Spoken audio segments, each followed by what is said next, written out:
Dice que la realidad es que la diferencia entre la lengua y un dialecto es el ejército. Ustedes como repúblicas bálticas también deben, de hecho, yo he estudiado un poco el estudio de Haugen. Haugen es un noruego que trabaja sobre las políticas lingüísticas y toma el ejemplo de las repúblicas bálticas, las diferencias entre la lengua propia, el lituano, el estonio, el latvio, el ruso, el finlandés. Entonces existen unos vínculos, existen unas diferencias que al final son políticas, son actitudes que asumen las instituciones para determinar una posición. Y en ese proceso, claro, eh, suceden muchas cosas, nosotros estudiamos, nos formamos, tenemos que hacernos un criterio para poder ser especialistas en el tema o por lo menos tener conciencia de que estas cosas existen y bueno, por eso estamos hablando de esto. Hoy vamos a grabar otra vez la presentación. O ya está grabando, sí. O empezamos. Sí, acabo de empezar a grabar. Vale. De hecho, una de las otras alumnas que está de Erasmus creo que ya vio la primera parte, porque bueno, le coinciden las clases, entonces como ella quiere también realizar esta asignatura, pues entonces grabamos todas las clases por ese motivo. Bueno, Inés, estábamos comentando antes que hoy va a ser un poco más de debate, ¿vale? De que vosotras converséis, de que habléis, contéis experiencias, deis vuestra opinión también, ¿vale? Vale. Y si has tenido tiempo a ver un poco pues los ejercicios que teníais, pues bueno, ahora el doctor pues hablará con vosotras sobre eso, pero eso, que habléis, ¿vale? No va a ser exposición, sino participación, ¿vale? Bueno, bien. Vale. Hoy, claro, lo que habíamos hablado la semana pasada, la clase anterior, perdón, el martes, se había hecho un recorrido por las diferentes escuelas, los diferentes enfoques. Y eso ya ustedes lo habían visto, hicimos un repaso y más o menos todo desemboca, digamos, en la actualidad. El enfoque que está en boga es el enfoque de enseñanza por Por competencia. tareas, Sí, bueno, por por competencia. competencia y Sí, claro, la competencia tarea, pero sí, el enfoque por competencia es el que impone de alguna manera el Consejo Europeo a través de una directiva. Ustedes como europeos saben que la directiva es una especie de orden que establece una institución, en este caso el Consejo Europeo, en el que todos los miembros de la Unión deben acatar y deben asumir y tienen que cumplir en un tiempo determinado.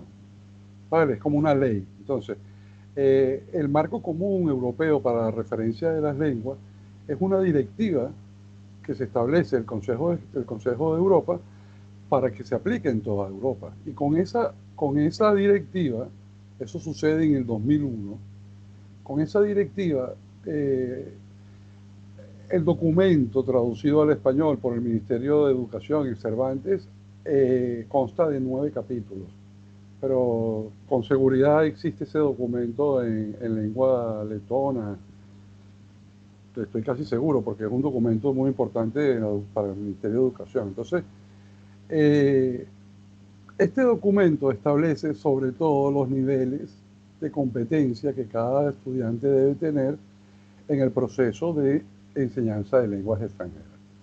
Y eso lo hacen dentro de una concepción filosófica de política lingüística que asumen el plurilingüismo como la doctrina a través de la cual se logra que la civilización europea, que el espacio común europeo maneje diferentes lenguas de la misma manera e indistintamente una de otra, tratando de no darle más digamos, preponderancia, más redundante, preponderancia a una lengua u otra, sino que darle más o menos a todas el mismo espacio y la misma validez. Eso sabemos que en la práctica no es así, porque las lenguas de funcionamiento de la Unión Europea son el inglés y el francés.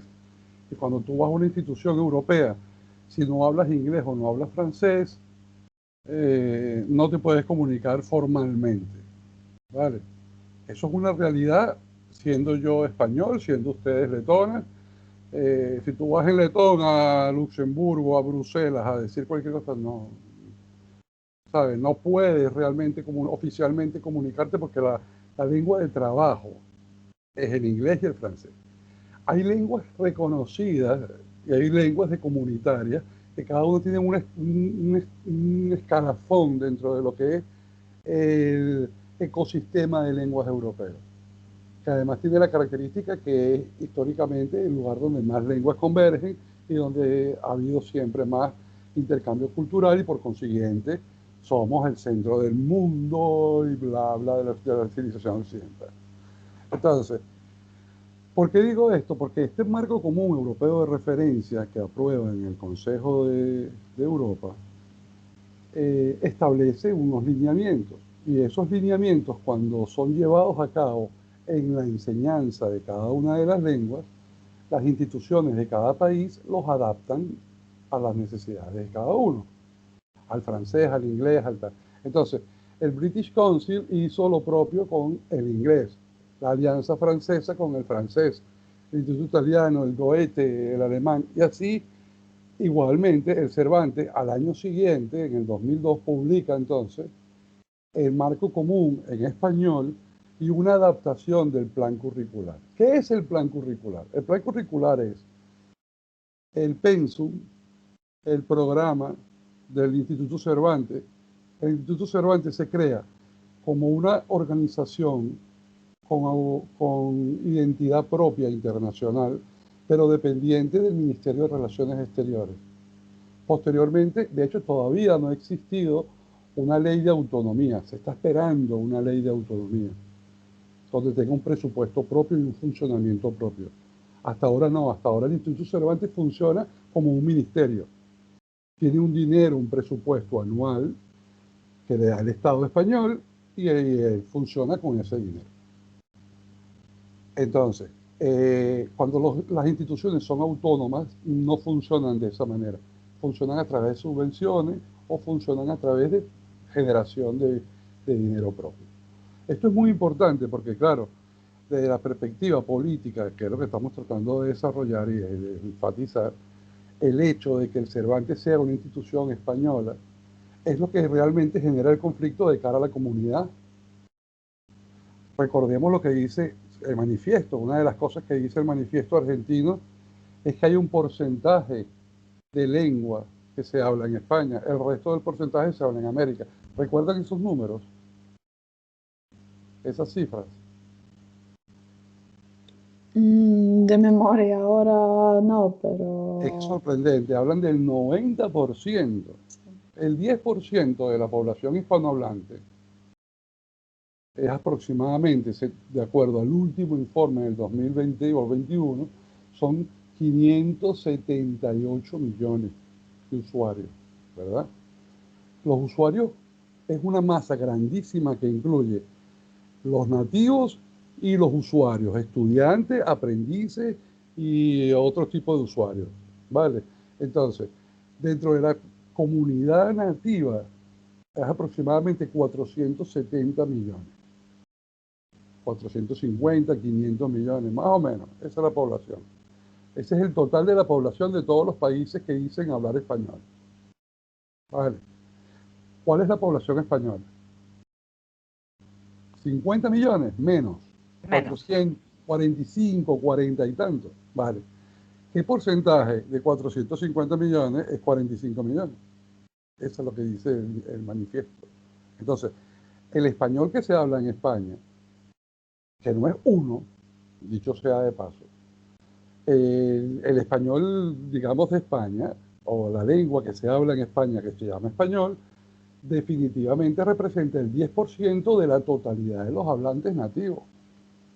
Sin embargo, no hay ni un país hispanohablante que tenga un instituto equivalente al Cervantes.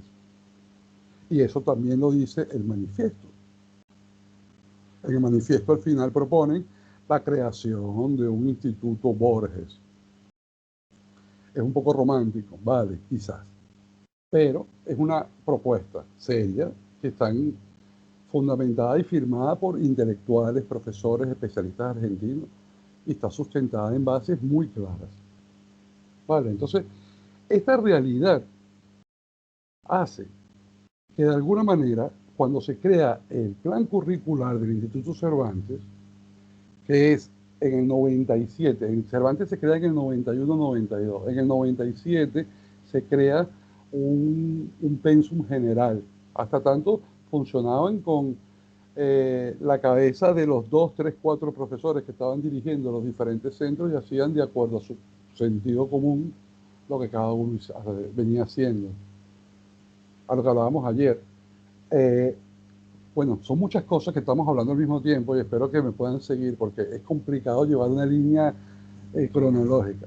Pero dentro del marco común europeo de referencia que se termina de concebir en el 2001, eso es un trabajo que tiene antes del 2001 30 años atrás.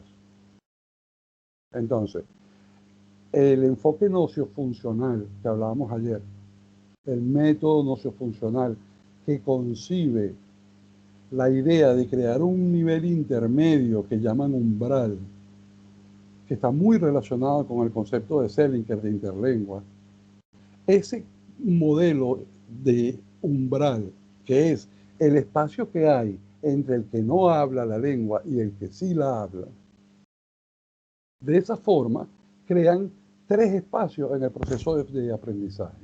Crean un espacio anterior al umbral y un espacio posterior al umbral.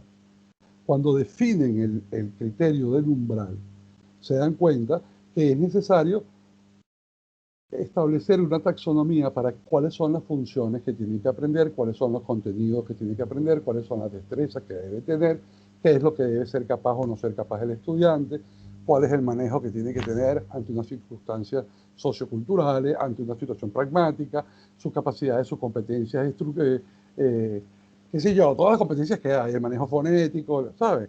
Entonces, toda la idea de las competencias se va definiendo en paralelo a esa idea del nivel umbral. Entonces, ese nivel umbral, cuando se confirma, cuando se desarrolla ya 30 años después, que hay un nivel anterior al umbral, que es el inicial, un nivel intermedio, que es el umbral, y un nivel superior, después de eso es que llegamos entonces al marco común europeo de referencia. Y el marco común europeo de referencia supera estas tres etapas y divide las 3 etapas en 6. Un nivel A, un nivel B, un nivel C, que es más o menos las 3 etapas, pero crea un A1, un A2, un B1, un B2 y un C1 y un C2.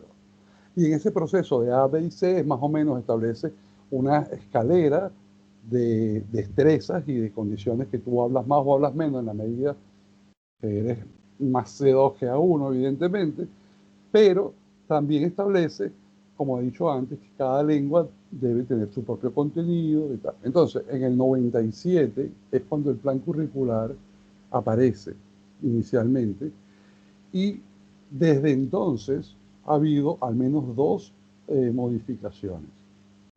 Las modificaciones no son tan públicas como quisiéramos las personas que investigamos esto. Lo digo es porque son decisiones internas, privadas, que se hacen y que tú te das cuenta cuando estás atendiendo o analizando un punto específico o cuando alguien más publica algo al respecto y efectivamente vas y lo confirma. Pero no se trata de una rueda de prensa abierta, de un gran cambio que se notifica. Vale, entonces, en el marco de estas 3 cosas, es que más o menos yo identifico que es la situación actual de la enseñanza, de la concepción de lengua desde el punto de vista institucional. Es decir, nosotros concebimos que la lengua es un instrumento, es algo que tú utilizas para resolver algún momento determinado lo que necesites resolver. Concebimos también que mi lengua no es menos que esta otra y que la otra lengua tampoco es menos que esta otra y que esta mía y que yo puedo tener una lengua u otra y manejarla plurilingüísticamente y en la medida en que yo tenga esa actitud, soy mejor ciudadano, soy más hábil, soy más competente, soy más europeo o lo que quiera llamar. Vale, ese es más o menos el pensamiento. Esa es la diferencia entre lo que es la concepción plurilingüista y la concepción multilingüista. Porque lo plurilingüista, lo pluri, si tú piensas que es pluri, lo pluri es algo que es más que dos, pero no necesariamente mucho. Mientras que lo multi sí es mucho. Entonces, ¿cuál es la diferencia entre un enfoque o entre una concepción multilingüista o una concepción plurilingüista? Les pregunto.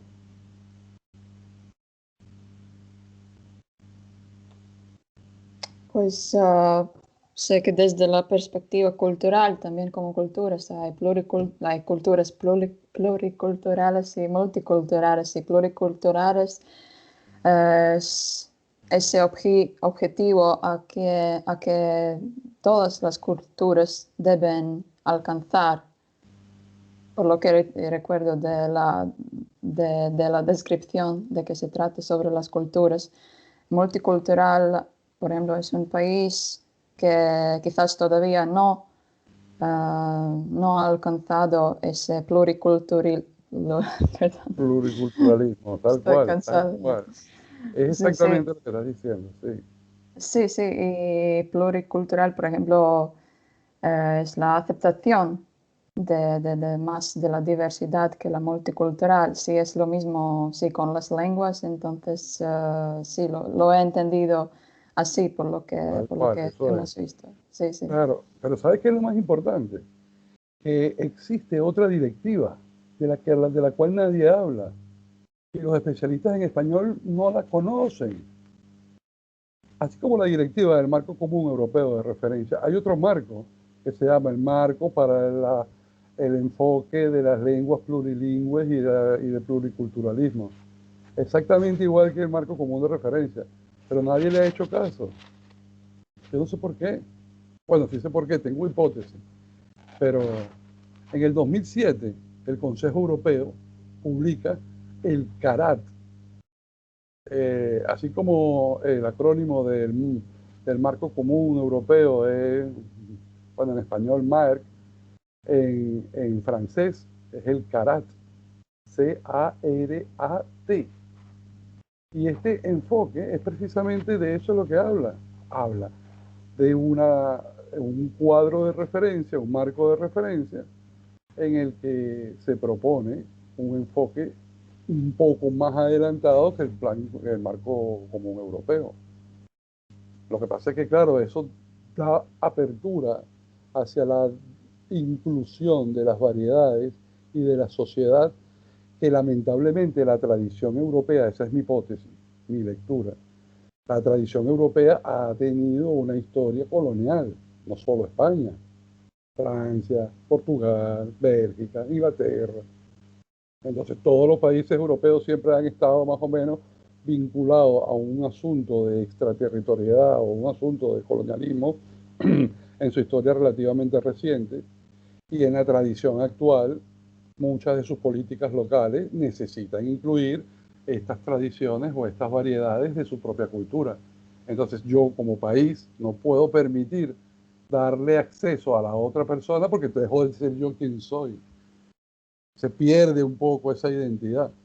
Y eso es un poco el gran complejo que existe entre el suramericano y el español.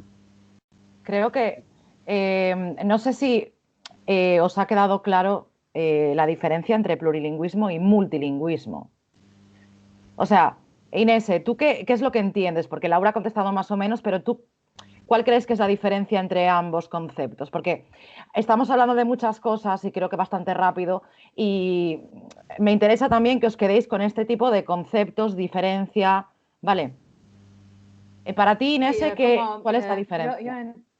nosotros hemos hablado así de interculturalidad, como Laura ha dicho, y pluriculturalidad. Para mí, como pluri es el hecho que existen varias culturas en una sociedad, pero, sí. Multi. Y multi es que Yo no sé cómo decir. A ver, es que hay una cosa muy importante, que una cosa es hablar de la culturalidad y otra cosa del lingüismo. Sí. Tenemos por una parte la multiculturalidad, pluriculturalidad e interculturalidad, y por otra parte está el pluri y multilingüismo, ¿vale? Tú, por ejemplo, puedes estar en una sociedad multilingüe, ¿vale? Como por ejemplo puede ser España, un supuesto. Sabéis que tenemos varias lenguas cooficiales, ¿sí? Es un país multilingüe, ¿vale? Pero no significa que las personas sean plurilingües, ¿vale? El plurilingüismo afecta al individuo, a la persona. El multilingüismo afecta a la sociedad, ¿vale? Para que os quede un poco más así. Yo lo Pero veo como dentro una de... relación. O sea, Sí, el tema del vínculo. O sea, el multilingüismo es la existencia de muchas lenguas. sí, en una Entonces, sociedad. una escuela cualquiera, Ujú, una institución, la Universidad de Letonia, es multilingüista en tanto ofrece clases de ruso, clases de turco, de chino, de portugués, de italiano, de ujú, inglés y tal. Pero es plurilingüista en tanto acepta todas las lenguas que tenga la comunidad universitaria. ujú, En cuanto reconoce que todas las lenguas que tiene la comunidad universitaria son igual de válidas. efectivamente. Utópicamente Eh, hablando, es imposible llegar a ese punto, pero utópicamente hablando, ujú, asume que si yo como venezolano voy a Letonia a ser profesor de la universidad, yo puedo o tengo de alguna manera el mismo derecho que tienes tú de presentar una queja en tu propia lengua letona y yo la presento en español. ujú. ¿Entiendes? O sea, es como que es un reconocimiento del uso de la lengua, ¿vale? Sí, Porque Sí. al final pluri y multi léxicamente pueden ser utilizados como sinónimos. sí, Ujú. sí. Yo mencioné así más como lo que he entendido con multiculturalismo y pluriculturalismo, pero entiendo sí que plurilingüismo y multilingüismo es algo diferente, sí, sí, ahora Claro. estoy de acuerdo con... Entonces, la concepción plurilingüista del español va más allá de la interculturalidad del español y se adentra en la intraculturalidad del español.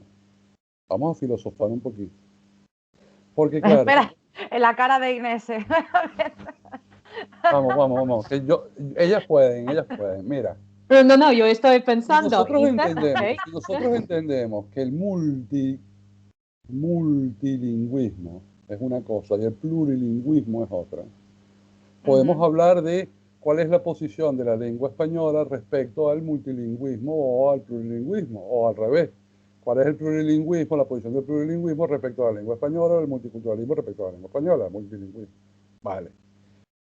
Pero cuando tú te pones a entender la realidad de la lengua española, estamos hablando de que hay 500, más o menos, 400, 500 millones de personas que la hablan de forma nativa, que es el gran punto.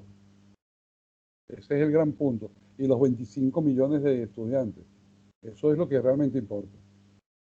Vale, entonces hay 25 millones de estudiantes. En el documento que yo les envío en el ejercicio, es el 2004, creo. Que hablan de 15 o de 18, no me acuerdo. Pero bueno, en la actualidad este mismo informe habla de 25 millones. Entonces, dentro de la realidad plurilingüe del español, que si adaptamos, nos vamos de lenguas a dialectos o a variedades, ¿verdad? Aceptamos el español como un conjunto, un fenómeno de diferentes hablas, diferentes voces, diferentes variedades, diferentes dialectos. Todas estas palabras que les digo tienen que ver con un asunto epistemológico. Tiene que ver con una concepción teórica, dialectológica, análisis del discurso, glotopolítica. Cada una de estas concepciones, cada una de las formas de abordar el problema, el objeto de estudio, te da una nomenclatura y un marco teórico distinto. Por eso, claro, cuando tú te enfrentas al español como lengua y empiezas a analizarlo, tienes que reconocer que sí está bien, el castellano de Castilla, maravilloso, aquel que salió extramuro, vale, perfecto. Pero ¿qué ha pasado con ese castellano? ¿Cuál es la realidad de ese castellano? No hay español nativo, no hay centro peninsular nativo que no le salga, que no le suene feo. El hecho de Sí, que yo le diga que no le suene feo lo que yo voy a decir a continuación. Pero es que ustedes hablan de forma arcaica. Ustedes hacen bueno, diferencia. Miren a la profesora Lara cómo reacciona. Ustedes hablan diferenciando unos sonidos que nada más lo utilizan el 5 al 6% de la población hispanohablante mundial. ¿Para qué tú haces diferencias de la Z, de la C y de la S? Eso no existe. Ya por lo menos llegamos al acuerdo de que la V y la B tienen el mismo sonido. ¿Y por qué hay dos entonces? ¿Por qué no inventamos otra cosa? ¿Para qué la H existe si la H no tiene sonido? Cosas como estas han estado planteadas en los intelectuales a lo largo de la historia.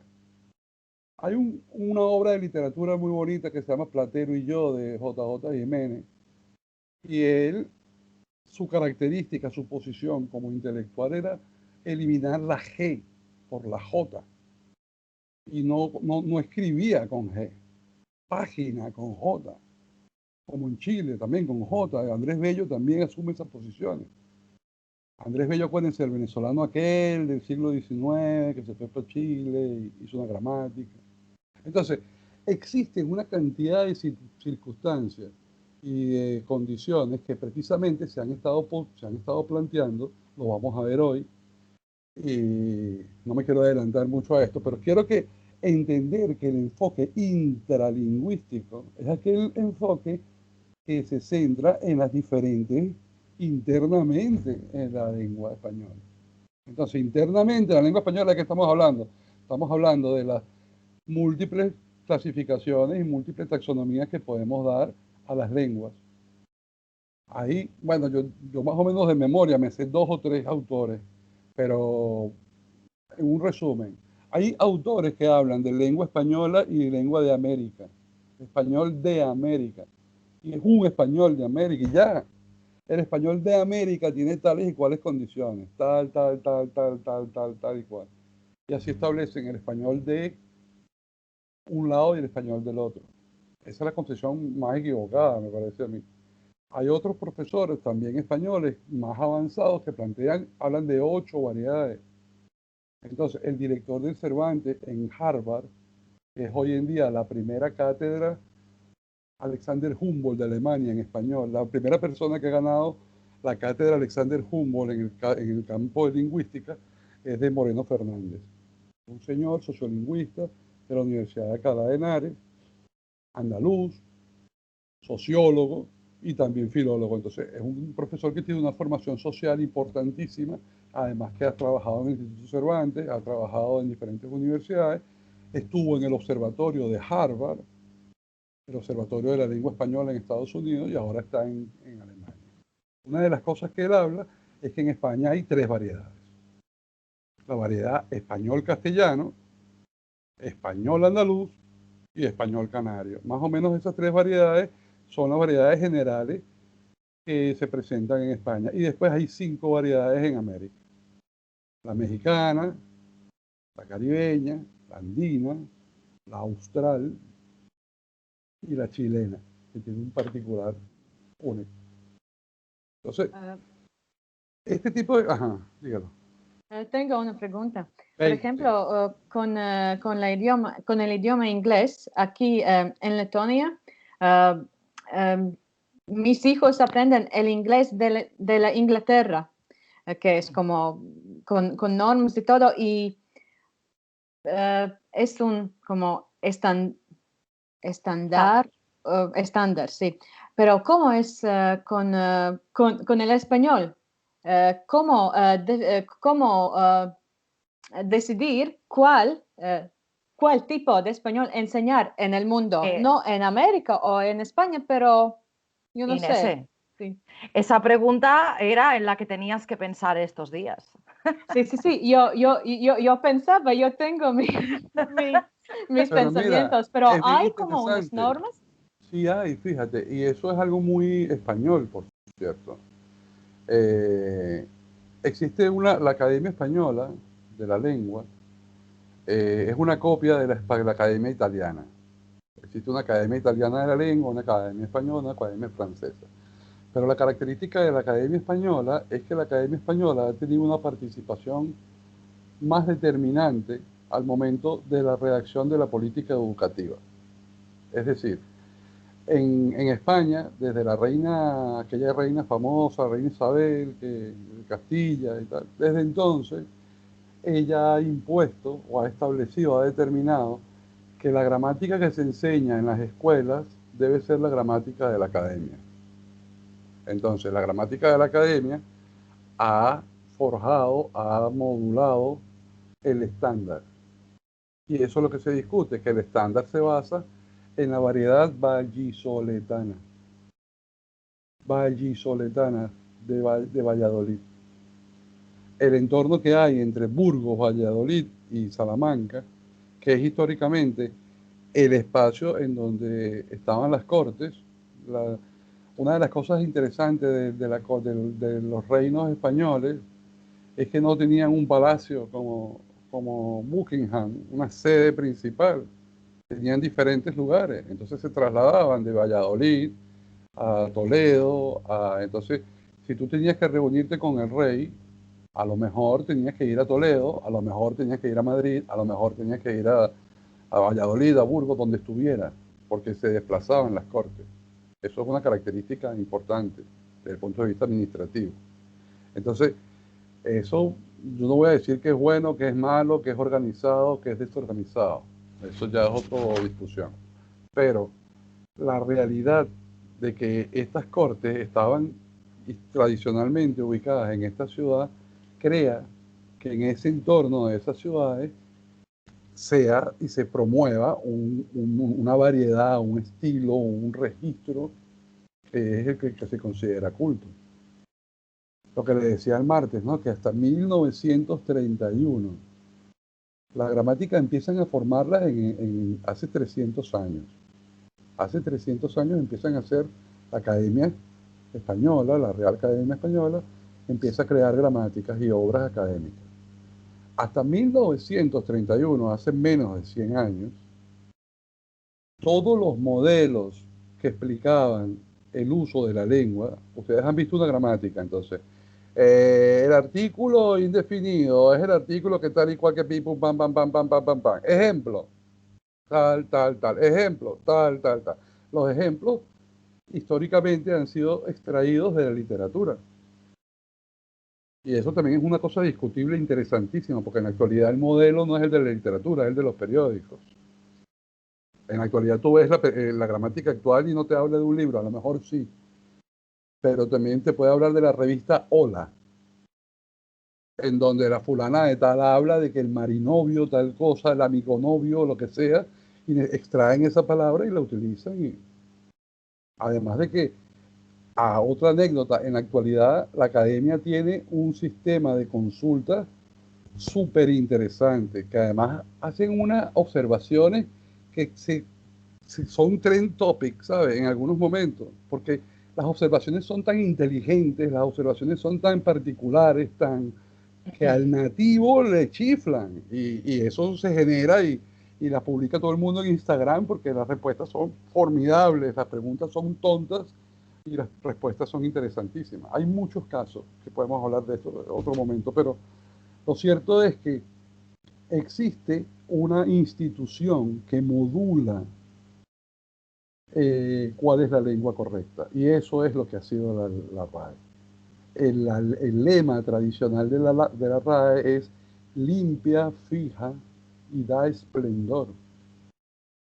Limpia, fija y da esplendor. Con la política lingüística, una de las cosas que cambia es el lema, que ahora se habla de unida en la diversidad. Entonces, estas cosas que tienen que ver con esa historia que voy a contarles ahora, es precisamente aspectos fundamentales para entender y para darte cuenta de que te estás haciendo especialista no de un solo capítulo de la página, sino de que además después de eso hay un conjunto, un mundo realmente distinto y que utiliza también esa lengua, porque definitivamente no podemos decir que no es la misma lengua, pero hay unas grandes, grandes, grandes diferencias, no solamente lingüísticas, sino culturales. Yo lo digo como experiencia, yo tengo 7 años en España y he vivido en Madrid, he vivido en Salamanca, he vivido en Barcelona, he vivido en Canarias, y Canarias no es España. Es sorprendente. Yo conozco también América, conozco Perú, Argentina, Colombia, Venezuela, Cuba. Esto no es España. Yo Por viajé eso yo por... decía, perdón, por eso yo decía el otro día que Canarias no es España, Galicia es España, pero Tampoco. no España, Bueno, Castilla y León es Castilla y León. Entonces, hay múltiples variedades y que yo creo que, de hecho, dentro de las variedades deberían de estar reconocidas, ¿no? Por lo menos oficialmente muchas más. es que eso es lo Porque, que pasa, que teóricamente están en la Constitución. Una de las cosas del ejercicio, que es en la segunda parte del ejercicio, que hay un cuadro, ahí tú ves el nombre, la nomenclatura que le dan a la lengua, el artículo de la Constitución y el país, y te das cuenta que en España la lengua oficial es el español y también hay lenguas cooficiales. Pero lo cierto es que tú en Galicia no vas a aprender, no puedes aprender catalán, ¿entiendes? Y en Cataluña no puedes aprender vasco, es dificilísimo. bueno, ¿Entiendes? Sin embargo, entonces existen unas dinámicas sorprendentes en la sociedad actual española, precisamente con este tema de política lingüística. Y una de las cosas que a mí me llama la atención como investigador en política lingüística es que no hay plazas para investigadores en política lingüística en España. ¿Entiendes? Es sorprendente.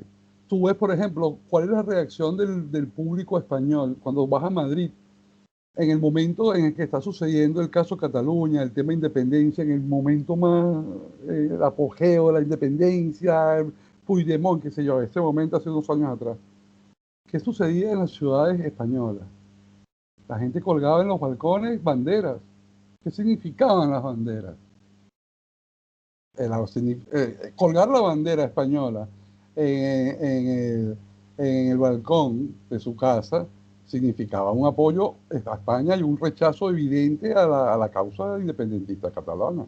a ver, a ver. No creo que ese tema, a ver, ese tema da para mucho y hay muchos factores implicados. Y bueno, sí, muchísima gente colgaba la bandera, pues rechazo a el independentismo. ¿Qué pasa? Que aquí ese tema a mí me gusta y no me gusta tratarlo, porque en Letonia hay mucha gente que se siente muy identificada, incluso, bueno, pues taxistas, ¿no? Yo he ido en taxi y me han dicho, ¿eres española?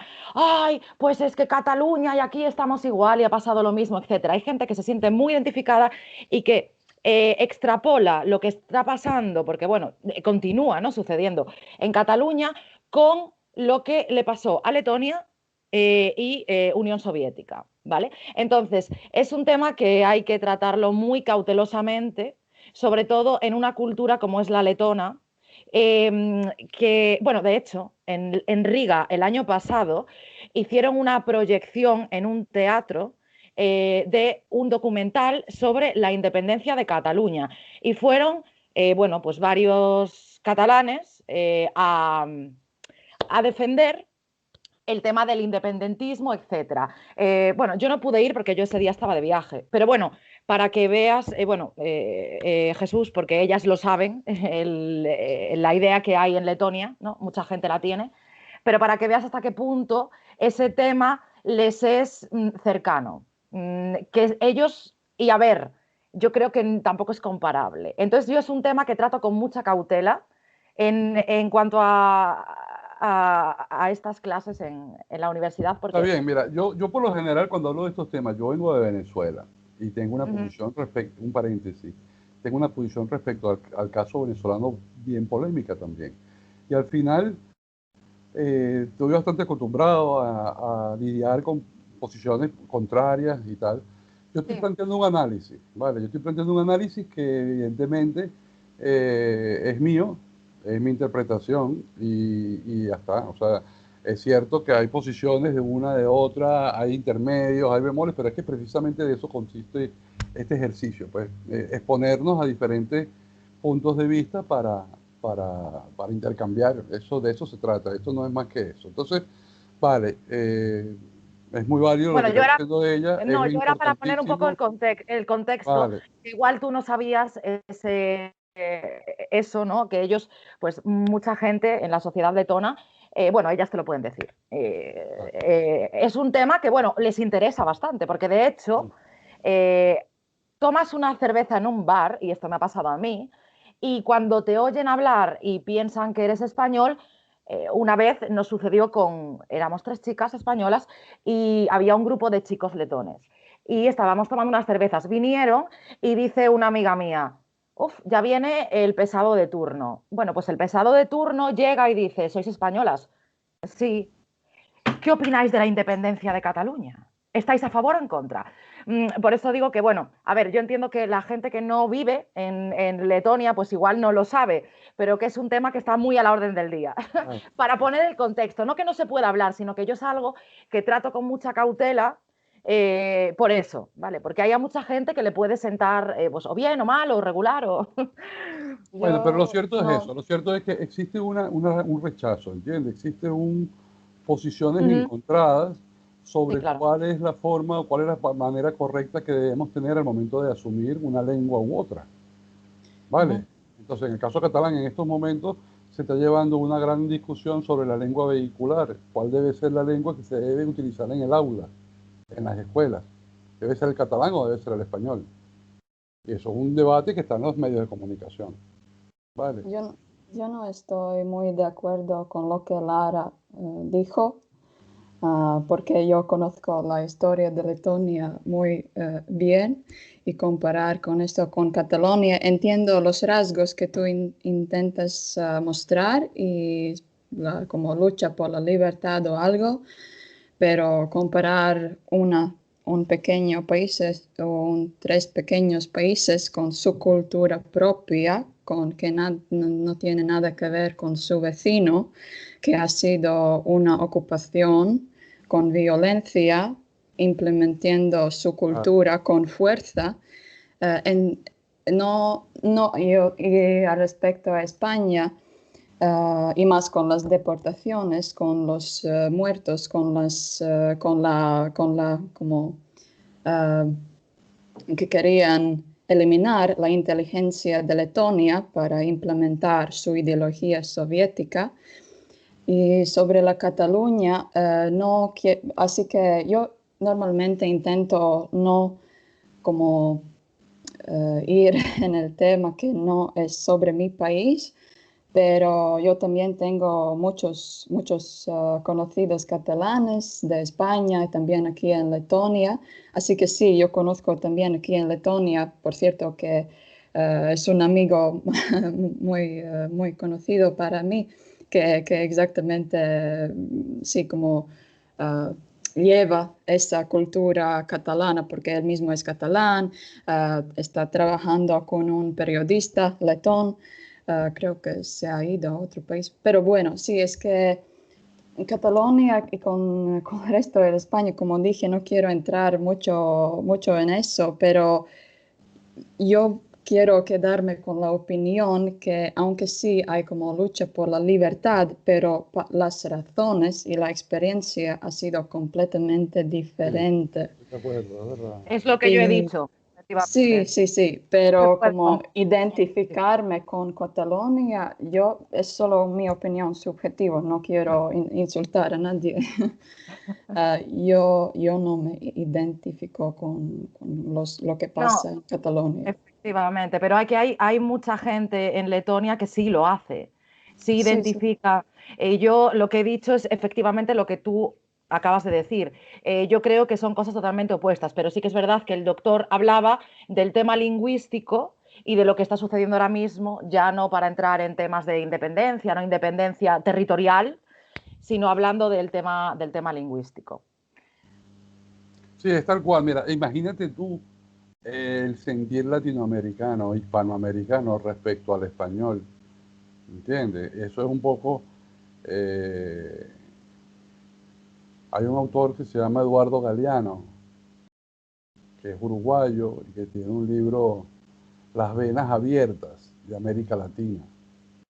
En ese libro él describe a través de una metáfora de la naturaleza americana cómo Europa llega a América y saquea todas las riquezas, ¿no? Ese libro, con el paso del tiempo, sobre todo en los últimos años, se ha convertido en una Biblia del pensamiento izquierda, del pensamiento reivindicador y revolucionario de América Latina, que ese es precisamente el pensamiento que se enfrenta a estas condiciones antiimperialistas y anti-status quo que son marcadas por España. ¿Desde qué perspectiva? De la perspectiva de la lengua, ¿entiendes? O sea, estamos hablando del caso de catalán, estamos entrando en el caso de catalán es por la lengua, ¿entiendes? O sea, es precisamente lo mismo. Hay un conflicto grande, serio allí, que trasciende, pero que está siempre vinculado con el tema de la lengua. Entonces, sí, al final podemos inclusive hablar de asuntos de género por el tema de la lengua. En lenguas en donde no hay género, donde el masculino y el femenino es distinto, el tratamiento es diferente, entonces la concepción de la diferencia hombre-mujer tiene otra perspectiva, entonces ya es otra cosa, ya el patriarcado y el matriarcado tienen otra naturaleza, son otras dinámicas, entonces hay muchas cosas a las que se pueden hablar al respecto, pero lo interesante del tema es que en este caso, todo esto es muy interesante, por supuesto, pero lo fundamental es entender que la política lingüística panhispánica es producto de este ejercicio que trata de buscar un acuerdo entre los países hispanohablantes y España. Vale, entonces, para hacer una especie de recuento de lo que hemos más o menos hablado, es que el enfoque por competencias, que es el enfoque que manda, digamos, en la enseñanza y el aprendizaje de la lengua, se consolida con el marco común europeo de referencia en el año 2001, después de varios años de trabajo del enfoque comunicativo y el método sociofuncional. Eso ya más o menos claro. Las universidades, los especialistas europeos convergen en esta creación, crean los niveles, establecen el marco curricular.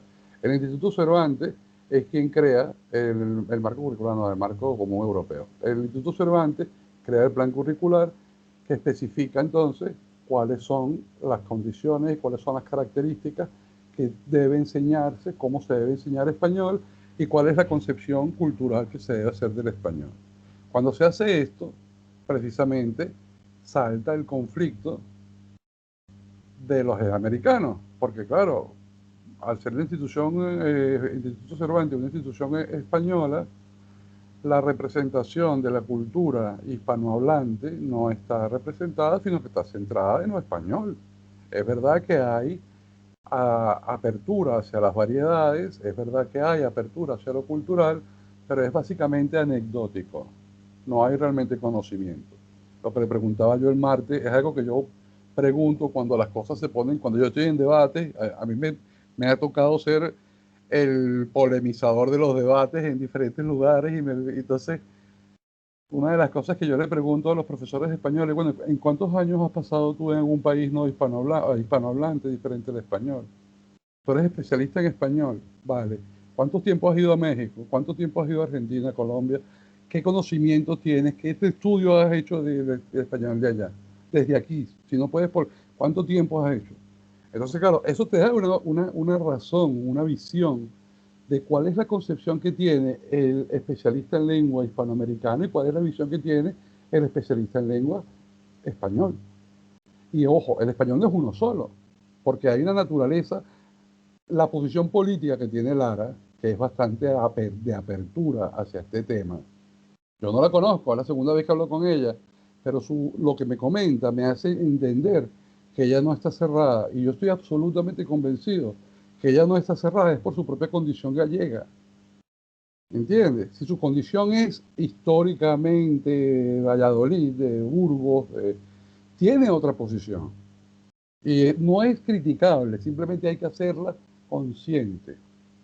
¿Vale? Porque al hacerla consciente podemos entonces demostrar cuál es la realidad del mundo hispanohablante, cuál es la realidad del español, más allá de lo que tú y yo y cualquier persona que podamos hablar con un nivel culto, en un registro educado, podemos valorar, oye, qué interesante cómo habla este señor o esta señora, estos acentos, qué bonito cómo dice, cómo suena, ok. Pero existe una, unos, unos rasgos morfológicos, sintácticos, fonológicos, semánticos importantísimos, que cambian la estructura. El famoso verbo coger que todo el mundo conoce. Todo el mundo sabe que coger significa to fuck, pero también todo el mundo sabe que coger significa agarrar. Entonces, eh, hay realidades en donde tú utilizas un verbo de forma equivocada y realmente no entiendes qué está sucediendo. Hay problemas de comunicación. Entonces, bueno, cuando estamos conscientes de esto, eh, en ese proceso del que hemos estado hablando desde anteayer, 1492, en el que Nebrija empieza a establecer un camino de gramática que desemboca en la creación de la Real Academia Española y desemboca en, en las otras academias, es muy importante resaltar lo siguiente. Les había dicho ayer que en 1808, cuando Francia invade España, es cuando se pierde el control de las colonias, porque España está dominada por una dinámica, llega un invasor y España tiene que modificarse. De hecho, los reyes, como el reino era itinerante, se movía, se trasladaron a Sevilla. Ellos no se fueron, Fernando VII se mantuvo en España, el rey, pero estaba en Sevilla, ¿vale? Donde no llegaban los franceses, digamos. Entonces, en esta época es cuando empiezan a surgir los movimientos independentistas. El primero es el de Venezuela, en Simón Bolívar, que como les decía, es una protesta en contra de la influencia francesa. Y después se empiezan a desarrollar Argentina, México, diferentes movimientos emancipadores, y al mismo tiempo que empiezan a surgir los movimientos emancipadores, también empiezan a surgir las intervenciones de los países extranjeros. Estados Unidos, Inglaterra, Francia, Holanda. Hoy en día en Venezuela hay un problema, un conflicto territorial importantísimo entre Inglaterra y Venezuela, por la Guyana inglesa, el Esequibo llaman. Entre Brasil y Venezuela hay 3 Guyanas pequeñitas. ¿Y quiénes son esas 3 Guyanas? Inglaterra, Holanda y Francia. Aruba y Curazao, arriba de Venezuela, ¿quiénes son? Holanda. En el 2011 creo que fue un referéndum preguntándole a la población de Aruba, Curazao y Bonaire si querían ser europeos o si querían ser caribeños. Prefirieron ser europeos. Haití es una parte de la isla La Española está dividida en 2. El lado izquierdo hacia México es Haití, el lado derecho hacia Europa es República Dominicana, España y Francia. En el Caribe, las islas del Caribe, Martinique, San Martín, ¿quiénes son? Inglaterra, Francia.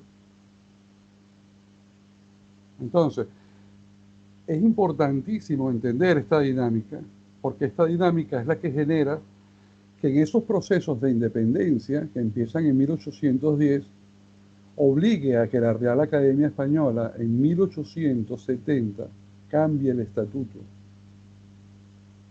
Desde 1713, que se funda la Academia, no se cambia el estatuto sino hasta 180 años después, 160 años después. Y se cambia precisamente porque la realidad del control español es otra. Ya hay repúblicas en América, ya no es España. Entonces es necesario transferir la información española de la lengua española a través de las academias. Y la Real Academia Española crea un nuevo estatuto. Y es sorprendente, tú analizas el cambio de estatuto de 1870 en Madrid y al año siguiente, en 1871, la primera academia no española, que es la colombiana. Y a partir de ahí, la costarricense, la otra, la mexicana, la venezolana, tal, hasta el año 2015, 16. 2016 fue la última, que es la Academia Ecuatoguineana, que es la que está en Malabo, en África, abajo ahí, por cerca de Camerún, en Guinea Ecuatorial, un país pequeñito en África que habla español. Hoy en día hay 23 academias de lengua española. Lo que sucede es que existe una academia principal, que es la Real Academia, a partir de la cual las otras se van creando. Como una franquicia, similar a una franquicia. Entonces, ¿por qué les comento esto? Porque durante el proceso de esta creación llega el siglo XX y es en 1950, después de los grandes conflictos que tenía España durante todo el siglo XIX y comienzo del siglo XX. Acuérdate que en el siglo XX se da la Segunda República Española, se dan los conflictos históricos que están relacionados de manera cíclica, al parecer, con lo que está sucediendo ahora. Hay dos posiciones encontradas, la Guerra Civil Española, el fin de la Segunda República, el comienzo de Franco. Estamos hablando de los años 30, 40. Entonces, durante toda esta época, el español sigue siendo ya una lengua, porque el español se asumió como lengua propia en contra de los franceses en las colonias españolas, americanas. Entonces, en 1950, el primer congreso que se convoca lo hace México. Y es importantísimo esto. Y ese congreso no va a España. España, la Real Academia Española, no acepta ir al congreso por un tema de política exterior. México es el único país o el principal país que recibe en los exiliados políticos de Franco. La intelectualidad del siglo XX que huye de Franco se refugia principalmente en Francia y en México. Argentina, por supuesto, Colombia, Venezuela, pero México. El conflicto de la Unión Soviética, los bolcheviques, aquel peor que surgió, Lenin, Trotsky. ¿Trotsky dónde vive? ¿Dónde lo matan? En México. Hay una anécdota de problemas de Trotsky con Rivera, porque Trotsky tiene relaciones con, ¿cómo se llama la mujer esta famosísima? La mexicana de la CJ. Frida Kahlo. Frida Kahlo, claro. Frida Kahlo y Rivera eran... Supone que fue amante muy amigo de Frida, sí. Ella era al parecer lesbiana, porque también fue amante de la cantante, no sé, es que los nombres son muchos nombres que tengo en la cabeza, no me acuerdo. Hay una cantante española bellísima también, que la usó en Almodóvar, la usaba mucho Almodóvar. Una voz así ronca, que parecía un hombre, la señora cantaba así. Carmela, no, bueno, perdona, no importa. Un cantante español famosísimo, cantantes españoles famosísimos que también estaban vinculadas con Frida. Eso no importa, o sea, no viene al caso. Lo que te quiero decir es que México era receptor de un planteamiento, digamos, más pluricultural, ¿entienden? En el sentido político del momento que se estaba viviendo a mitad del siglo XX. Entonces, en 1950 se convoca el primer congreso de academias en el que se propone crear una institución que una a todas las academias. Y esa institución es la ASALE, Asociación de Academias de la Lengua Española. Mi posición personal es que la ASALE debería ser la institución que coordine y que publique todos los trabajos académicos, y no la RAE. La RAE sigue siendo, por un asunto de intereses económicos y por un asunto vinculado con los editoriales, de que evidentemente es un negocio editorial, sigue siendo la figura principal de las obras académicas. Pero la realidad de la obra académica no es RAE, es interacadémica. Participan académicos de México, de Argentina, de Colombia, de Chile, de todos los países. ¿Entiendes? Entonces, cuando estamos creando una nueva gramática que se estuvo haciendo durante todo el final del siglo XX, hasta el 2009, que se inaugura la gramática amarilla, esta nueva gramática española, es la que está vigente hoy en día, esa gramática tiene la característica de que no es una gramática prescriptiva, es una gramática descriptiva. ¿Y qué significa eso? Que no te habla de que es así, sino que te describe, sucede esto y sucede esto. Esto se presenta en tal caso, esto se presenta en tal caso y esto se presenta en tal caso. Se observa que, por ejemplo, en las Canarias, en Cuba, tú escuchas un noticiero. Ayer en el barrio La Mandinga hubieron 4 muertos. Entonces tú eres español o eres culto hispanoamericano y dices, qué horror, esta gente no sabe hablar, y establece ya un juicio. Y tú dices, no, compadre, usted es un ignorante de la variedad lingüística. Lo que pasa es que dentro de la política lingüística panhispánica, vuelvo otra vez a hablar de otra cosa, existe un diccionario panhispánico, que es una maravilla de obra, pero que el 70%, como dice el discurso este que leyeron de Argentina, el 70% de los casos son casos españoles, perdón, el 70% de los errores son casos españoles, americanos. Entonces, esta realidad es un desequilibrio de especialistas, que también hay que decir, porque los buenos y los grandes especialistas han sido y son españoles. En España es donde está la cantera buena de enseñanza de español, aunque no nos guste. Entonces, claro, cuando yo como venezolano hablo con otro venezolano, me dice, ay, sí, porque tú estudiaste en Salamanca. Sí, por eso que estudié en Salamanca. Porque es ahí donde es lo único que es para lo que es bueno Salamanca dentro de mi concepción. No sirve para más nada.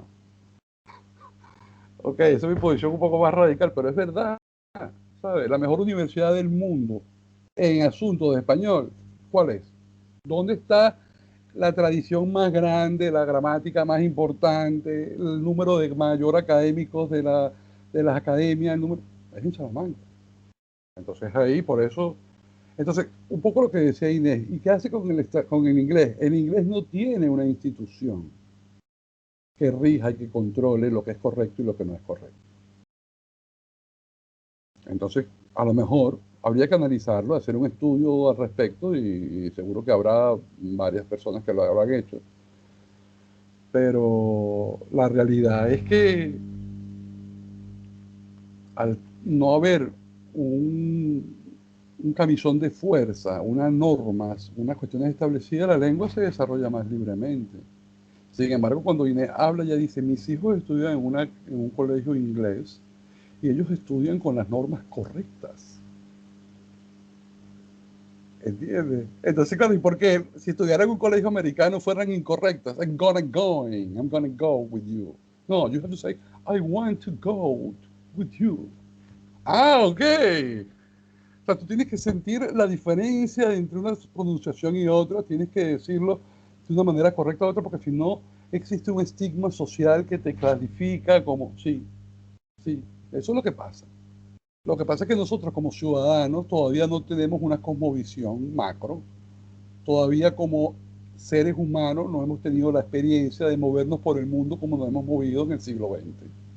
Apenas en el siglo XX, los 6.000, 7.000 millones de habitantes del mundo empezaron a dar vueltas. Y ahora de repente tú estás aquí en un bar y vamos a bailar y empiezas a bailar con una muchacha. ¿De dónde eres? Yo soy de Riga. Ah, coño. Y estás bailando con una muchacha de Riga que tú nunca en tu vida sabías ni que Latvia existe. ¿Qué es eso? ¿Dónde es eso? ¿Entiendes? Entonces, esas cosas son las que, bueno, sí, están vinculadas con otros procesos reales, con otros asuntos de globalización, con otros asuntos de civilización y situación actual de la civilización, en la que también influyen las tecnologías, en la que también influyen las posiciones, en la que también influyen, y que cada día es más importante tener tener claros los conceptos para poder asumir posición. Porque mira qué bonito, Lara hace un comentario, a Laura no está de acuerdo, Laura dice otro comentario, yo interpreto que mejor no digo nada para que no siga habiendo comentarios, y seguimos avanzando con el tema y ya está. ¿Entiendes? No hay ningún conflicto. Si uno no tiene capacidad, si uno no tiene capacidad para entender una cosa o la otra, vuelves otra vez al punto y eso forma parte del músculo intercultural. ¿Entiendes? Entonces, hay un concepto que yo estoy estudiando, entre comillas, le digo, yo estoy estudiando unas otras cosas ahí Entonces, la internacionalización de la educación. Hoy en día todo el mundo habla de la internacionalización de la educación, de que lo que yo pueda, más o menos parecido al marco común europeo de referencia, es estandarizar el conocimiento. Garantizar que si yo estudio matemáticas en China es la misma matemática que estudio en Francia o en Japón o en Portugal o Argentina, donde fuera. Entonces, al final se genera un real conflicto porque estamos hablando desde occidentalización de la educación. Yo tengo la fortuna de haber trabajado en Bulgaria, estoy trabajando en estos momentos en la Universidad de Teherán, en Irán, y le doy clases a estudiantes de Teherán y tengo que intercambiar con ellos. Y el tema del intercambio es un dilema, exige constantemente que yo esté aprendiendo cosas que no sabía. Que no va solamente con el hecho de que la mujer está tapada, sí, que no te están viendo. No, eso es lo de menos. Hay una cantidad de conceptos, cantidad de ideas, cantidad de temas que no puedes ni siquiera aproximarte. Puedes hablarlo, tabúes. Entonces, todo esto tiene que ver con concepciones políticas, culturales, de la lengua. ¿Vale? Entonces, la lengua, la política lingüística panhispánica se desarrolla entonces a partir de ese movimiento de 1950, 1951 es el primer congreso, y desde entonces hasta la actualidad ha habido 20 congresos. Yo tengo por aquí exactamente el número. Le hago la lista porque de verdad que es poco trascendente. El primer congreso en México en el 51, el segundo se realizó en Madrid, el tercero se hizo en Santa Fe, Bogotá, en 1960, y fue en el marco de ese congreso cuando se firma el acuerdo multilateral entre los países hispanohablantes. Y es a partir de 1960 cuando se puede hablar de que todos los países que hablan español tienen una lengua común. Firman un acuerdo multicultural, un acuerdo internacional, que en este caso se llama multilateral, entre varios países, en donde se confirma que la lengua que hablas tú es la misma mía y que la otra, y que todos aceptamos que nuestra lengua es la misma. 1960. Eso fue en el tercer Congreso de la Salle. Después vino otro en Argentina, en Quito, en Caracas, en Santiago de Chile, en Lima, y así sucesivamente. Se han ido alternando, alternando, alternando. El último fue en el 2019 en Sevilla, el 16 Congreso. El próximo va a ser, no se sabe dónde, en el 2023. Yo por lo menos no tengo información. Pero ¿qué pasa? Dentro de estos congresos, ¿qué sucede? En estos congresos se da precisamente la toma de decisiones. ¿Qué va a pasar con la lengua? ¿Qué vamos a hacer? Vamos a crear esta actividad, vamos a hacer una nueva gramática, vamos a hacer una... Entonces, en estos acuerdos, ¿cuál es la posición que yo tengo? ¿Cuál es la posición que no tengo? Los mexicanos se molestan con los españoles y se salen. Los argentinos crean otra, lo que vimos en el texto, ¿no? En Argentina en el 52, 53 se crea una nueva academia únicamente para los argentinos. En México existe una corriente abierta para separarse de la RAE. No quieren trabajar con la RAE. Ellos saben que el español es más mexicano que español. Son 120 millones de habitantes. Entonces, si tú como academia, como líder académico, estableces que el criterio de economía, por decir algo, es un criterio importante a la hora de tomar una decisión, porque entonces lo que tú te tomas cuando vas para el bar en las noches, en la tarde, después del trabajo, que es amarillito, hecho de cebada y espumante, porque no se llama chela? Porque así le dicen la mayor de la cantidad de los hablantes. ¿Por qué le decimos cerveza? No, porque es que históricamente la palabra cerveza está tal. Entonces ese es el argumento filológico con mucha fuerza que tiene el discurso españolista de la política, la parte de la política lingüística, hablando intraculturalmente de la lengua. ¿Sabe? La posición que tiene España respecto a la importancia es su vínculo histórico con el hecho de que efectivamente la lengua sale de allí y que además de eso, la variedad o el ecosistema, el conjunto de variaciones que hay de la lengua que se presentan en América, en una alta proporción, no voy a decir un número ninguno, pero en gran cantidad están presentes en España. Si la característica principal del español americano, visto de la concepción binaria, de español americano y español desde Europa, entonces dentro de esa concepción, la característica principal del español americano es que es un español ceseante, con S. ¿Qué significa eso? En España también existe el ceseo con S y el ceseo también existe.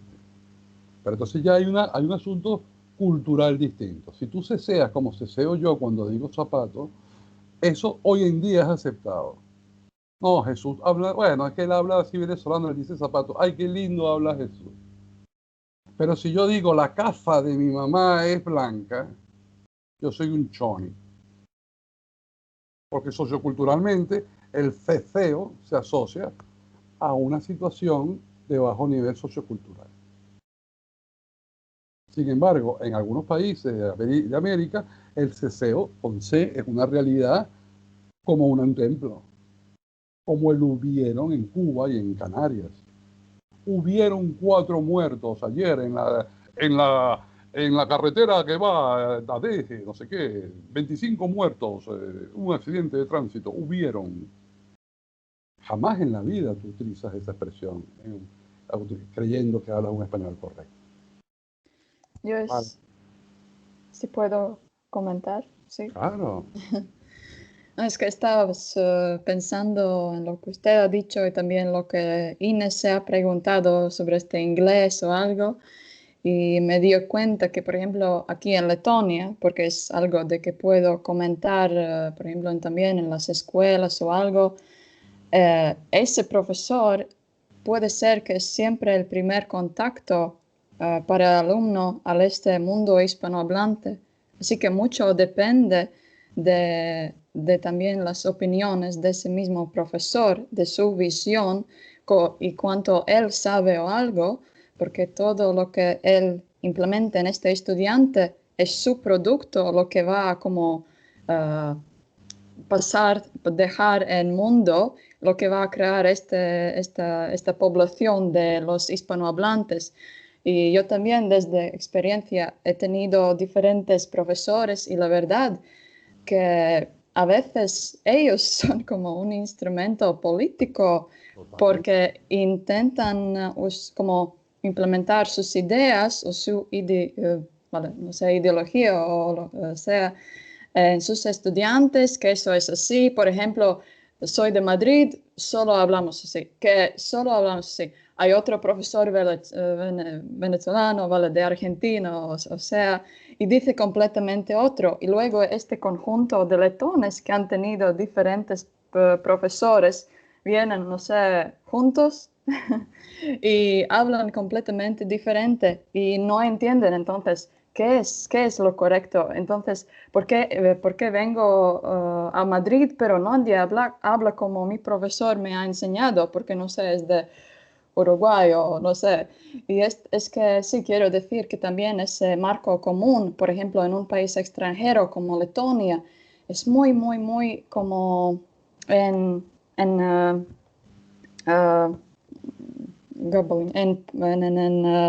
como un cuadrado, que hay mucha diversidad, como que hay muchos trozos, como trocitos, ¿sí? Que no hay un como conjunto. En una escuela te enseña uno, otro en otro, pero la verdad Pero que tú lo ves no. como algo bueno o como algo malo.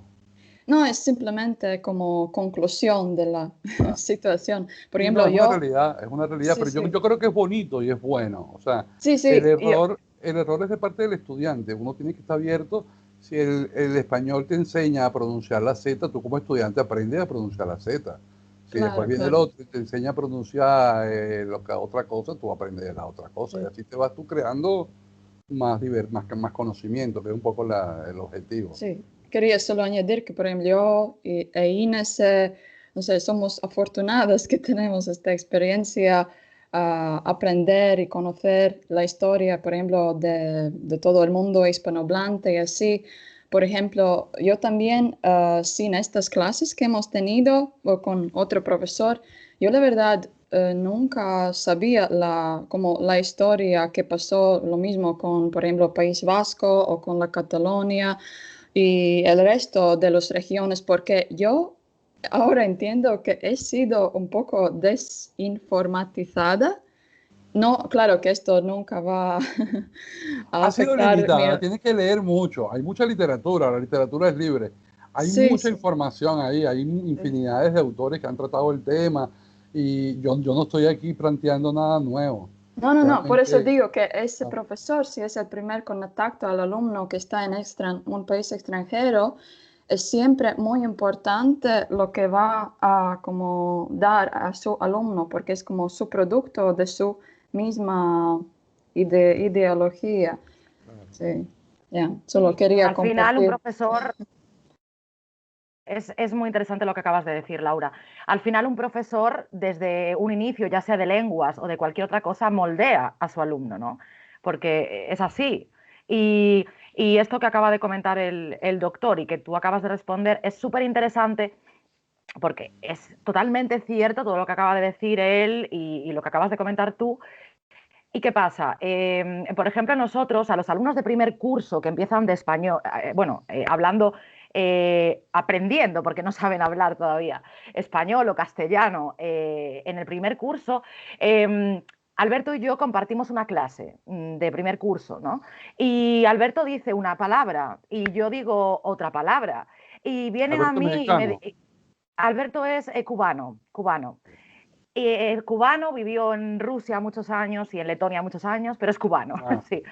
Y entonces Alberto, por ejemplo, dice una palabra y vienen a mi clase y me dicen, pero entonces lo que dijo Alberto está mal. Y le digo yo, no, no está mal. Digo, no, ves que vamos a ver, yo lo digo de una manera porque en la región donde yo vivo utilizamos este concepto, ¿vale? Pero lo que dice Alberto es totalmente válido igual, porque si tú vas a otro sitio, van a decir esa palabra y tú tienes que conocer todas las que existen, ¿no?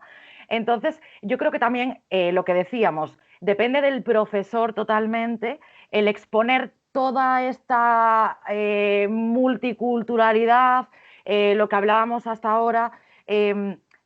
Yo, a ver, bueno, por suerte o por desgracia, ¿no? Depende de cómo lo mires, bueno, por suerte para mí, pues sí, tengo una realidad política, una realidad lingüística, por donde yo me he criado, en la que puedo, debido a la cual puedo estar más abierta a ciertas cosas, puede ser. Yo tengo familia por toda Latinoamérica, he estado allí muchísimo tiempo y yo en mis clases siempre cuando aprendemos algo nuevo digo, ojo, cuidado. El otro día salió la palabra concha. Yo tengo que decirles a mis alumnos que en ciertos países, en ciertas regiones, esa palabra no significa lo mismo, no tiene la misma connotación. Entonces, tengo que explicarle eso, porque culturalmente es totalmente diferente. además es O el verbo sabrosísimo, coger. eso es súper divertido contarle, Sí, qué coño, qué tal, qué claro, eso son cosas de... efectivamente. Es algo que además les gusta, porque dicen, ah, es que yo pensaba, claro, tú pensabas, pero es que yo siempre les digo, yo como hablo, hablo yo. Muchos cuando empiezan no pronuncian la C y siguen sin pronunciarla. Yo nunca les digo que es incorrecto, al contrario, les digo, vamos a ver, yo pronuncio la C, pero es que en España y en Latinoamérica hay muchísimas personas que no la pronuncian y es igual de correcto. Entonces, no estás cometiendo un error, porque ellos intentan como así, así, no te preocupes, no estás hablando mal, ¿vale? Es Entonces, que el problema es también ese, es el problema es que uno mismo tiene esa concepción, uno tiene unas actitudes y efectivamente. unas creencias que son las que modulan tu punto de vista. Yo lo decía Uh-huh. al comienzo cuando Entonces, Inés se reía un poco, Inés, cuando sus hijos hablan inglés de británico, de tal cual, eso es así. A mí también me parece que el británico es mejor que el americano. efectivamente. Y yo, por ejemplo, respecto al inglés, yo hablo un mix, yo hablo un poco americano y con palabras de Inglaterra y así, ¿no? Pero, por ejemplo, en esta universidad sí que es verdad que, y Ala se lo dice muchas veces a los alumnos de primer y segundo curso, tenéis muchísima suerte porque tenéis 3 profesores que, bueno, yo hablo de una manera. Miguel es de Zaragoza. Miguel es, ¿no? ¿Cómo se dice? De ahí. Años. Y Alberto es cubano. Entonces, ellos tienen 3 variedades diferentes, porque yo no hablo igual que habla Miguel, para nada.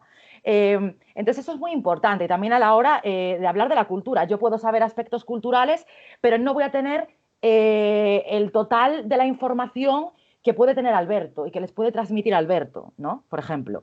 Entonces, a la hora de hacer ese compendio de yo explico una cosa, Alberto otra, Miguel otra, bueno, pues es algo muy importante porque tú le das más que absorber oye, tienen pues un contexto mucho más amplio. Sí, por eso Y digo que perdón, somos sí, muy afortunadas porque tenemos tantas perspectivas, dimensiones, pero lamentablemente, ¿no? Claro, todos lo tienen cuando empiezan a aprender, por ejemplo, no, por español, y supuesto. sí, sí, estoy de acuerdo, sí. Y Sí, bueno, yo, y por Una cosa ejemplo, que, hablábamos respecto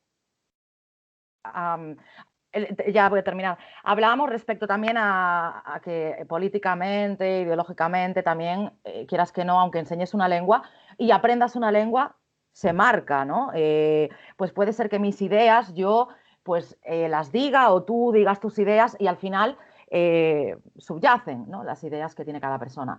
Pero sí que es verdad que también es importante, pues igual que das tu punto de vista, dar otro totalmente diferente. Hay este punto de vista, sí, pero también existe este, ¿no? No porque yo te diga esto así, implica que sea la verdad absoluta. Con lo cual, bueno, pues también depende de la persona en sí, tanto del estudiante, que como dice el doctor, la literatura es muy amplia y ahí es ya un tema autodidacta que puedes empaparte de cosas muy interesantes, como del profesor a la hora de cómo hacer, ¿no? Cómo explicar o cómo meter esa multiculturalidad, pluriculturalidad o plurilingüismo en el aula. Bueno, ya, acabé. Inés, ibas sí, a decir algo. sí, yo hice esa pregunta porque sí entiendo del estándar de las normas de RAE, pero he leído un artículo del año pasado sobre la polifonía panhispánica y yo entiendo que hay muchas discusiones de eso, cuál español enseñar, porque sí, hay normas sobre gramática, pero léxica, fonología, cómo, qué enseñar y que eso es una cuestión abierta. Total. Ahora Sí, sí. mira, de hecho, hay un trabajo que yo tengo que hablo del regreso al postestructuralismo. Y hay una especie de, digamos que el trabajo teórico que que he realizado, es poco, pero bueno, lo que he escrito ha sido sobre eso. O sea, el volver la escuela poscomunicativa, o lo que yo considero que es la escuela poscomunicativa en el español, es un enfoque comunicativo modernizado con la parte del enfoque por tareas, del método del enfoque por tareas, con un regreso a la atención a lo lingüístico. Es decir, tú ves que si te pones a analizar el número de trabajos que publican en los journals de Linguistic and Teaching Spanish y qué sé yo, internacionales, ¿no? Las revistas científicas donde se publican los artículos, te das cuenta que hay una cierta tendencia a enfoques totalmente estructuralistas. ¿Entiendes? Hay un boom, por ejemplo, del trabajo del léxico, hacia el léxico, a partir del uso de los corpus lingüísticos y las tecnologías de la comunicación y de la información. Se ha logrado entonces establecer software que crean grupos de palabras y se asocian los grupos de palabras en el propio aprendizaje. Entonces la creación de grupos de palabras y familias de palabras asociadas a un concepto o asociadas a una forma están muy de moda. Además también eso desde el punto de vista de con lingüística computacional, esa es la forma en que funcionan los buscadores, con colocaciones, algoritmos que mezclan una palabra con la otra y la buscan en la red. Entonces en la medida en que esas palabras estén presentes en los textos, salen como vínculos de la búsqueda, como resultado de la búsqueda. Entonces, ¿eso qué es? Eso es una atención a la morfología, a la sintaxis, al léxico, ¿entiendes? O sea, hay que replantear eso, hay que reverlo. Y eso está sucediendo en la actualidad. En la actualidad, por eso es que este debate sobre la parte política queda en un segundo plano, porque se está trabajando más con el hecho de crear nuevas narrativas y innovar en el campo de la lingüística, y la discusión filosófica teórica queda para algunos pocos, pues, para las universidades, para dos, tres locos que están aquí hablando en una materia de posgrado en RILA, ¿sabes?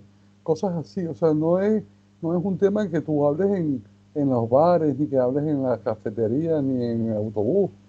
Esto es una cosa que está reservada para círculos intelectuales con un cierto nivel, y es un poco lo valioso, ¿no?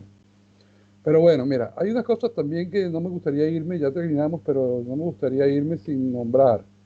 Tiene que ver con la nomenclatura. La lengua panhispánica, uno de los ejercicios, mejor dicho, allí en el chat coloqué un link que es el texto original del cual yo saqué para hacer el ejercicio número 2. Entonces, en el ejercicio número 2, que era un texto dividido de forma súper conductualista, separando la morfología, centrándome en la morfología del texto y cambiando para ver cuál es el 1, cuál es el 2, cuál es el 3, el orden de los párrafos, que es el primer ejercicio que les envié. Ahí está la respuesta, ¿no? Ahí ustedes ven el texto en original y vas viendo que la respuesta es F, G, B, H, E, D, C, A. Ahí está, o sea, tú lo puedes ver, ¿no? Y está bien. Pero una de las cosas que es interesante ver es que esa idea de lengua panhispánica no está acuñada. O sea, mm, con modestia o sin modestia les digo que ese es un planteamiento que hago yo. O sea, el denominar a la lengua de una forma diferente para crear una idea de que la lengua no es ni una ni otra, sino todas estas lenguas que estamos hablando, es la manera que yo considero que es correcta, porque hablar de un poco lo que habíamos hablado de la tarea, ¿en qué consiste una variedad neutral o una variedad internacional?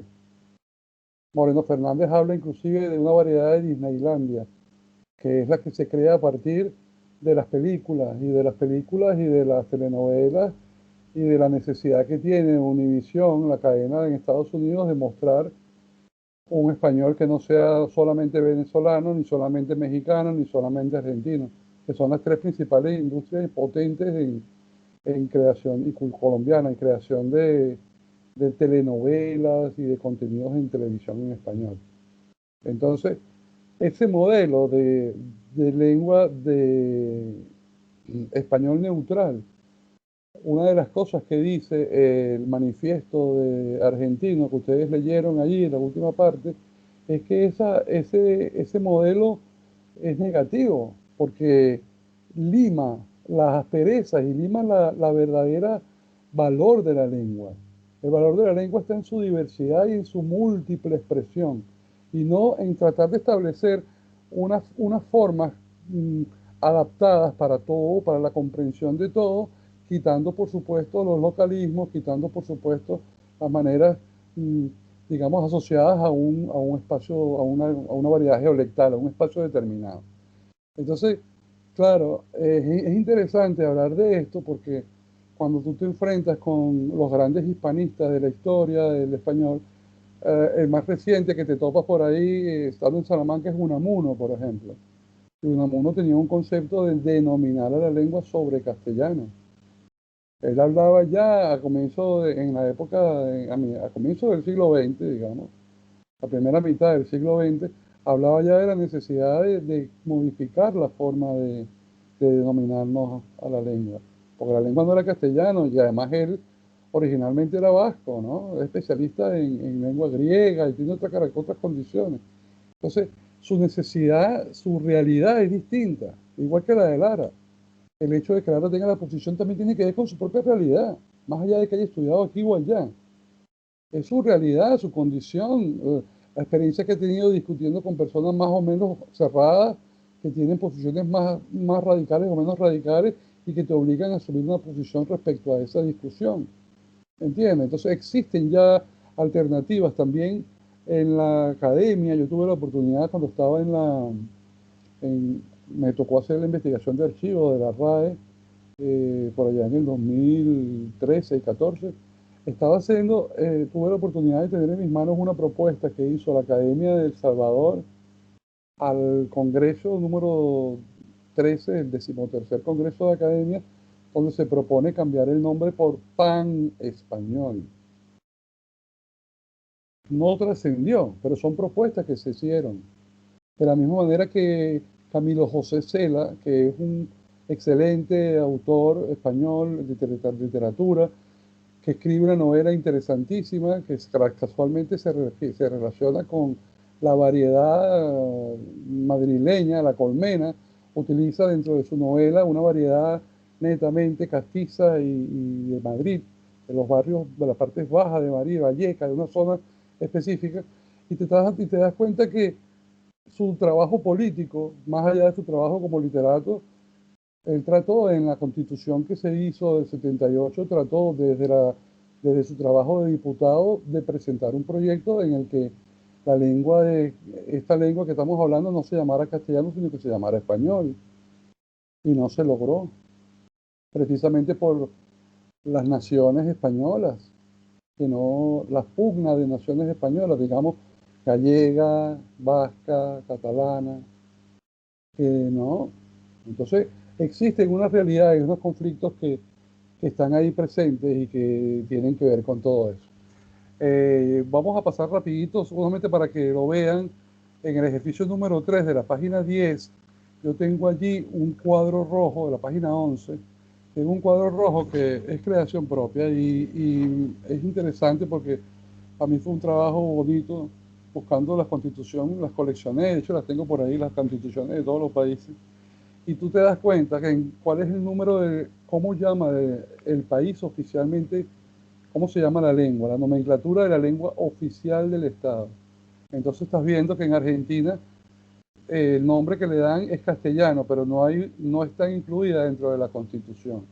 Hay algunos casos, como el caso de Puerto Rico, el caso de Uruguay, el caso de Argentina y el de México, si mal no recuerdo, que tienen, por situaciones políticas internas, no pueden establecer que la lengua oficial del Estado tiene un nombre determinado, sino que la lengua oficial del Estado no es una lengua oficial del Estado, sino que son lenguas de facto.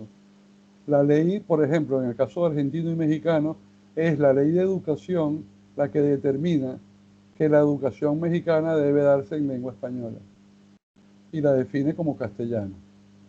Entonces hay una tradición en algunos países de llamar castellano a la lengua, como es el caso español. Tú ves, por ejemplo, en la lista, en el número 9, el artículo 3 de la Constitución española dice que la lengua de España oficial es el castellano.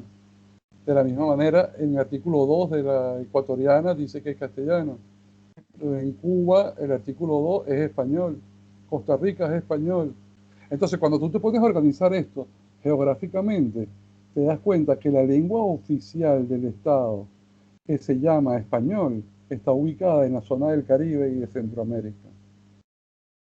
Entonces, claro, tú levantas la mano y dices, la lengua española es centroamericana y caribeña, y te caen todos, estás loco, ¿cómo vas a decir eso? Claro, pero hay una interpretación basada en el documento. Si tú te basas en la Constitución y ves cómo se llama la lengua oficial de tal país que habla español, puedes identificarlo. Entonces, esas interpretaciones son un poco absurdas, son un poco forzadas. No podemos decir que el español se habla en Centroamérica y que lo que se habla en España no es español. No, no puedo decir eso. Pero sí hay que repensar qué es lo que estamos haciendo, qué es lo que estamos hablando. Hasta qué punto entonces el problema de España se solventaría con el caso de la lengua vehicular en Cataluña con el cambio del nombre. O no, o no lo sé. O sea, de verdad que lo dejo ahí un poco para reflexionar porque eso no hay respuesta, ¿no? En el segundo cuadro de esos cuadros rojos, los cuadros de abajo, es otro estudio también muy interesante que hacen en una universidad cercana a ustedes allá en Suecia. Bergen es Noruega, mentira, en Noruega. una profesora que es Quesada y un profesor chiquito que es un académico de Costa Rica.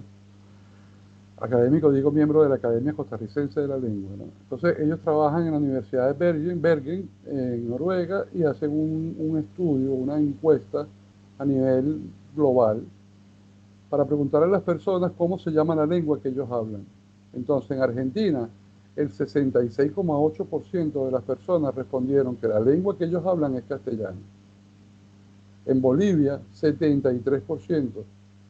En Chile 47,5%. Y así vas viendo cuál es la variación que hay entre la forma en que la gente llama a su lengua, independientemente de cuál es el nombre. Entonces tú contrastas este cuadro con el cuadro anterior y tú puedes tener ahí una interpretación interesante donde dices, bueno, la lengua oficial de España se llama castellano, pero en España el 44,5% de la población llama español a su lengua.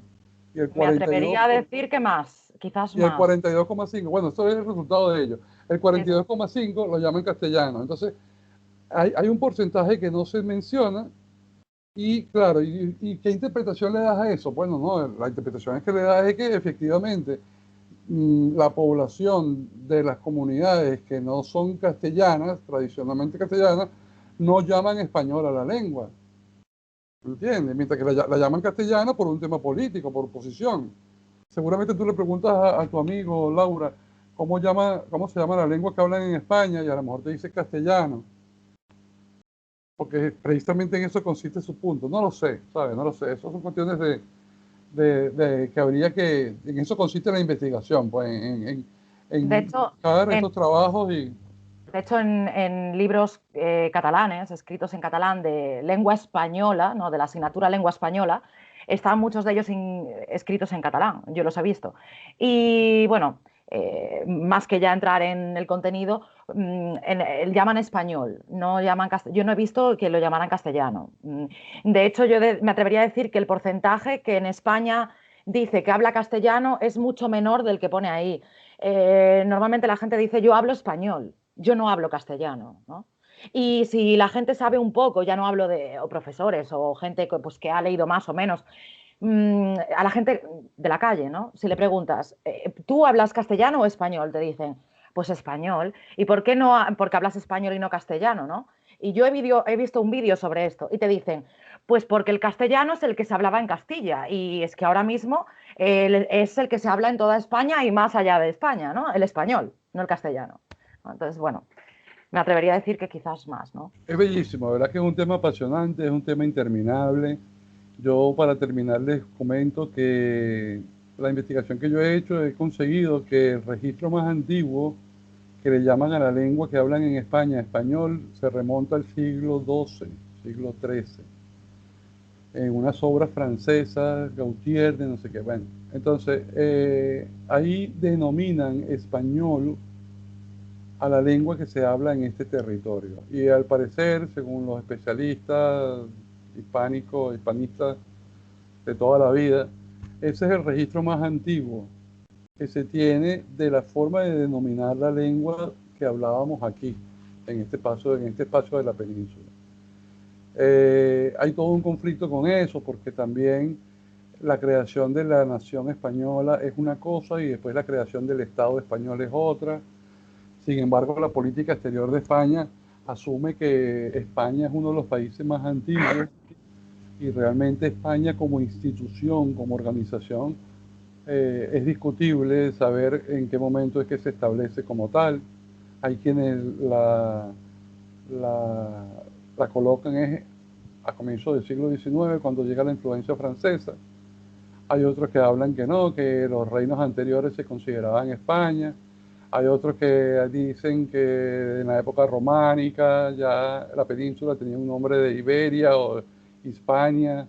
Entonces, ¿sabes? Hay discusiones y discusiones y discusiones que todo el mundo te habla de su perspectiva, te habla de su experiencia, de su conocimiento y está bien, en eso consiste, pues. En eso es que para eso que estamos haciendo esto, para que haya un intercambio, para que uno pueda más o menos entender qué es lo que ha sucedido, pero en definitiva la política lingüística panhispánica es un conjunto de decisiones y de medidas que se han venido tomando desde la mitad del siglo XX hasta la actualidad y que crean, que modulan la realidad de nuestra lengua. El Instituto Cervantes está relacionado con esto en tanto como institución centrada en la enseñanza del español y de las culturas españolas y de Hispanoamérica.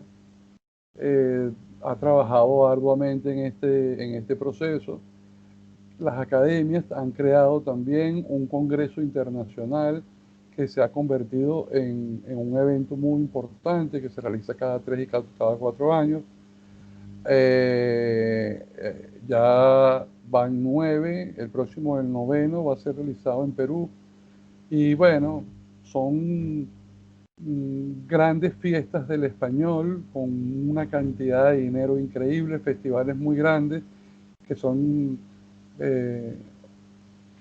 hospedados auspiciados, mejor dicho, por los gobiernos que los organizan.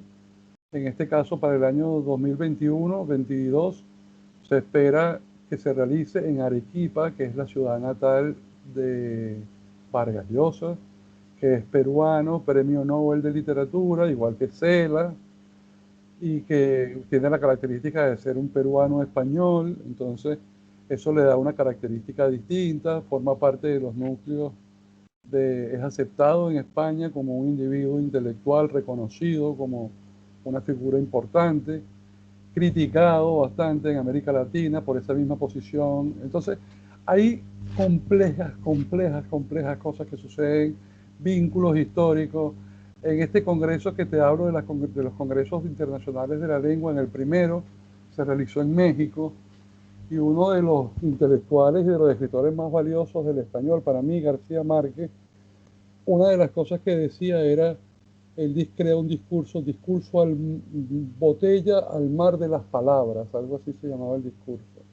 Él lanza una botella al mar de las palabras y dice que necesitamos jubilar la ortografía, que basta ya de las H rupestres, de la diferencia entre la G y la J, la V y la B, lo que habíamos hablado, las sibilantes de la C, la Z, la repitente, una cantidad de planteamientos que hace García Márquez, que ustedes como investigadoras pueden ver cuál es la reacción que tienen la opinión pública en la hemeroteca y se van a sorprender porque el mundo se paralizó cuando García Márquez dijo que había que cambiar la ortografía.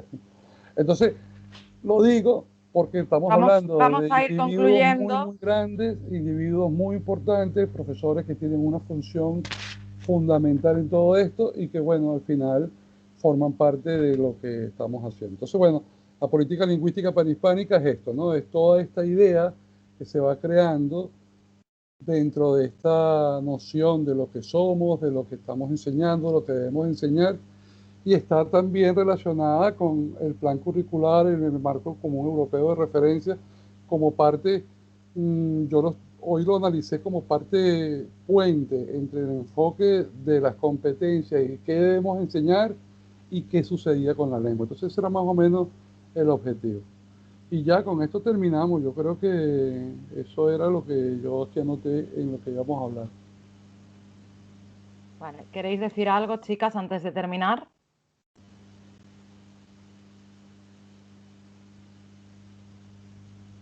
¿No? Inés. No, No, ha no. sido Gracias, todo muy era interesante. muy interesante. Sí, hay que pensar ahora. Sí.